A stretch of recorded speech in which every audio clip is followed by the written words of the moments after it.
Hello everyone, स्वागत है आपका स्टडी रेस क्लासेस के करंट अफेयर सेक्शन में। आज की वीडियो बहुत ही खास होने वाली है, जिसमें हम बहुत ही इंपॉर्टेंट चीज़ें डिस्कस करने वाले हैं जो आपके अपकमिंग एग्जाम के लिए काफ़ी इंपॉर्टेंट है। तो इस वीडियो को अंत तक बिना स्किप किए हुए देखिएगा और वीडियो पे जल्दी से लाइक करिए। अगर आप चैनल पे नए हैं तो इसे सब्सक्राइब करिए। चलिए शुरू करते हैं। सबसे पहले आता है इंटरनेशनल लेबर डे। ये 1 मई को सेलिब्रेट किया गया। इंटरनेशनल लेबर डे सेलिब्रेट करने के पीछे वर्किंग मेन और वुमेन, जो दुनिया भर के वर्किंग मेन और वुमेन हैं, उनको ऑनर करने के लिए, उनको सम्मान देने के लिए ये इंटरनेशनल लेबर डे मनाया जाता है।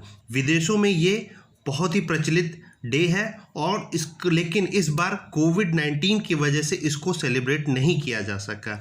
1 मई को लेबर डे मनाने के पीछे एक छोटा सा इतिहास ये है कि 1886 में अमेरिका के शिकागो शहर में सारे मजदूर यूनियन इकट्ठा होकर हड़ताल कर रहे थे कि जो उनका वर्किंग आवर है उसको 8 आवर कर दिया जाए।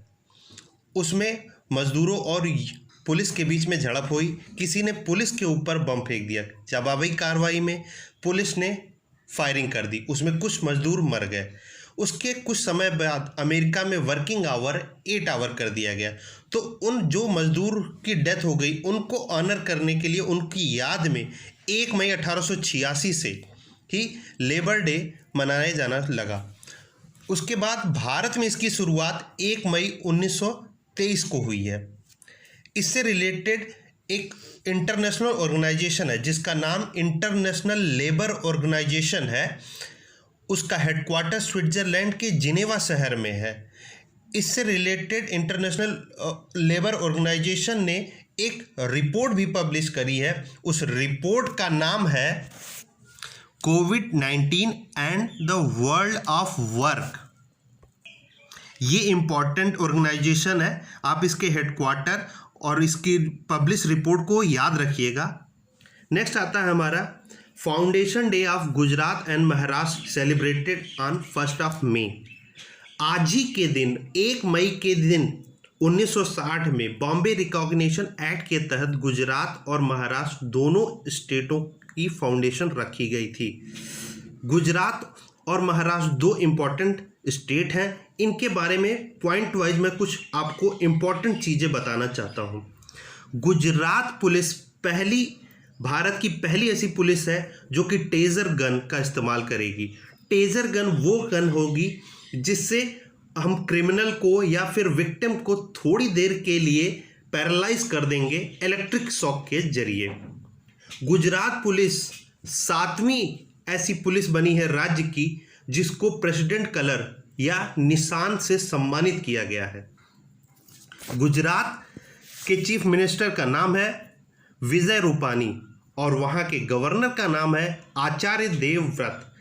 महाराष्ट्र के चीफ मिनिस्टर हैं उद्धव ठाकरे और गवर्नर हैं भगत सिंह कोश्यारी। ये नाम आप जरूर याद रखिएगा, ये इम्पॉर्टेंट है और एग्जाम में पूछा जा सकता है। चलिए आगे बढ़ते हैं।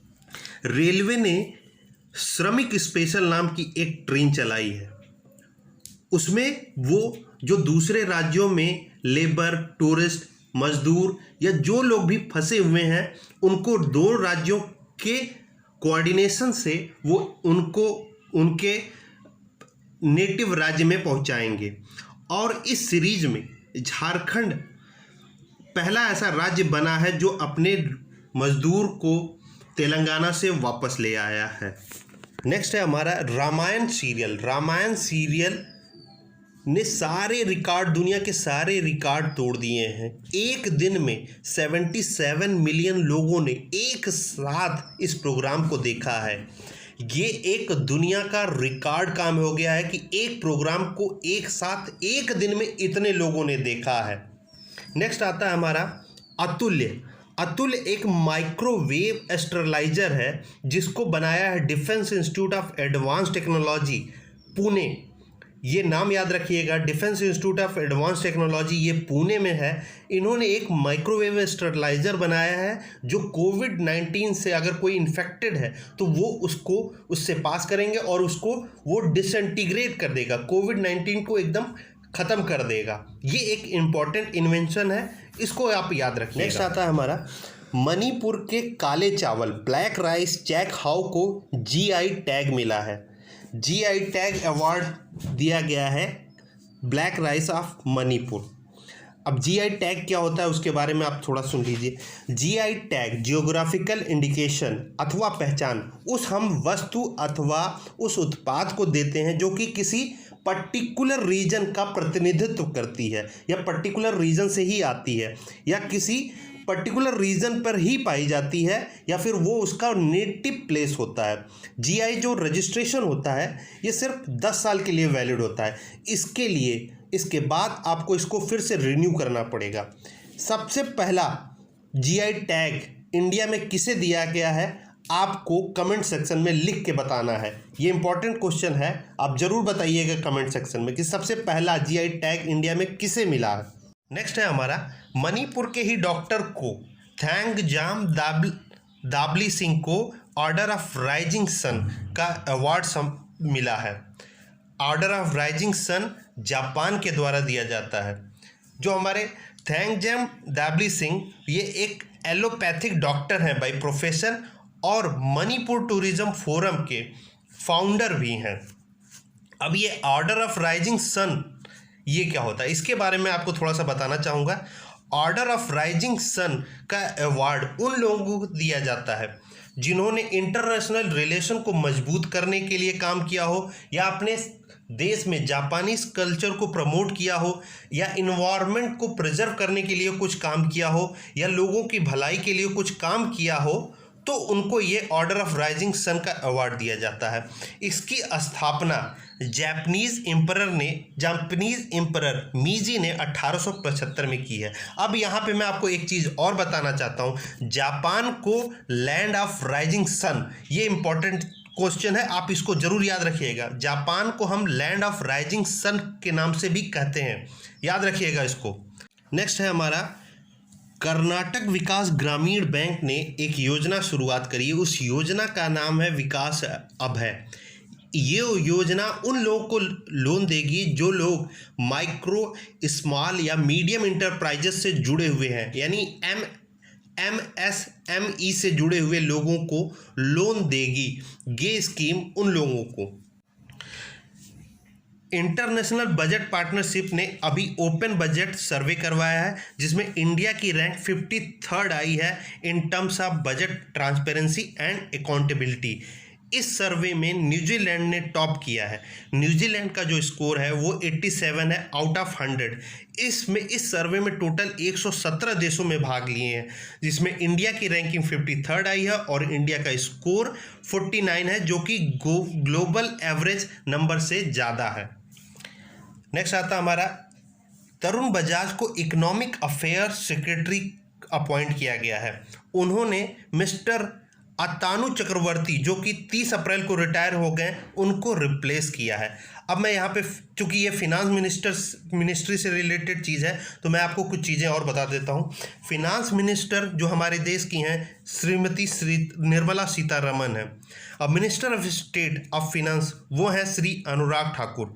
चीफ इकोनॉमिक एडवाइज़र ये इंपॉर्टेंट चीज़ है, चीफ इकोनॉमिक एडवाइज़र हैं KV सुब्रमण्यम, ये नाम याद रखिएगा। Chief economic adviser government of India के हैं KV सुब्रमण्यम, नाम याद रखिएगा आप लोग। नेक्स्ट है हमारा शिखा शर्मा को गूगल पे इंडिया का एडवाइज़र नियुक्त किया गया है। शिखा शर्मा इससे पहले एक्सिस बैंक की CEO रह चुकी हैं।